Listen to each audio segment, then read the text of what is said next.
anh em ạ tinh bì on mẹ tinh là muối bay đập đi cuộn sạch ô à là tôi là sạch ô cầm muối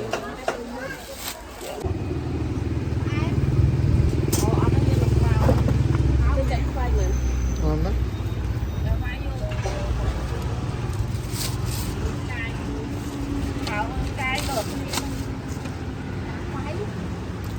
muối cái này nồng bao muối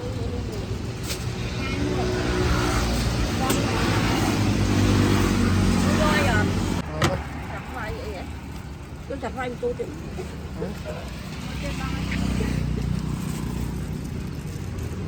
cái đây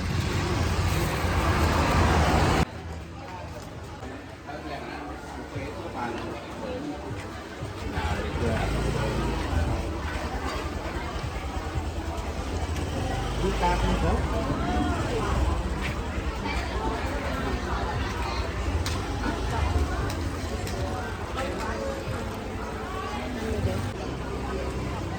Ngon rồi.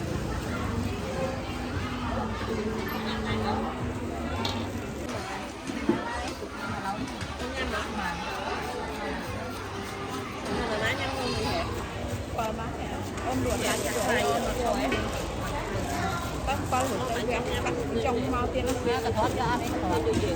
dơ màu ô lại cốt được lại nữa là nó bán được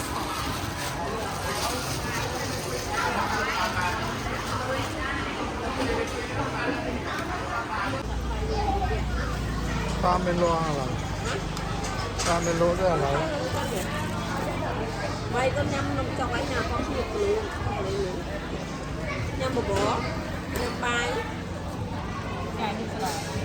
không nhâm làm dài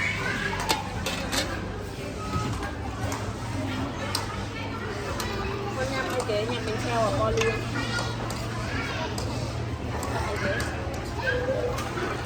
mà là má xe rin là má bột cỡ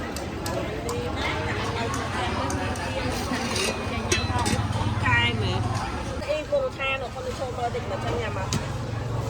mơ mà anh ấy mà con coi xem mà của y vùng than rồi nhà mà nghe mới anh ấy có phải mổ mày á mỡ cái ôn chầm đấy cả của mình mấy việc nhắm tặng một tay hay chẳng xù chẳng biết bao lần là mình sẽ tại là cho chặt đi mày nó mãi con món xe mà hao nhỉ là vừa còn muối sao lọ không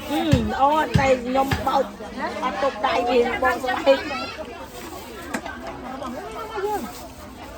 thì mưa anh ấy lên trâu tới bao bao to bằng áng thì còn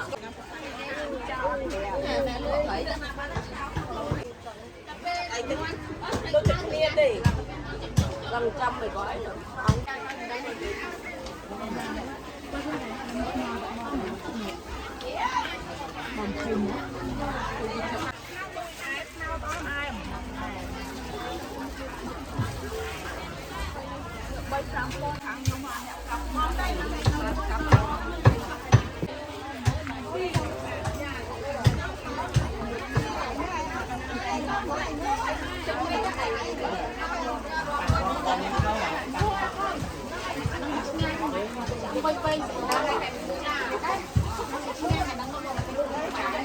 con nuôi cái đàn đại ơi còn nó biết nó có một cái chuối như thế này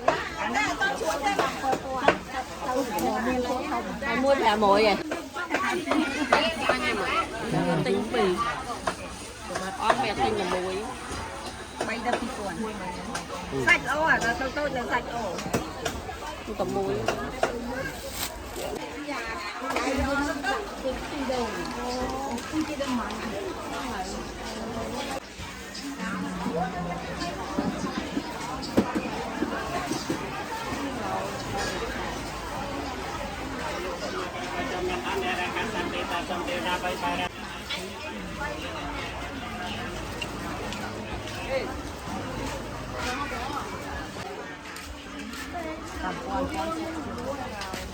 បង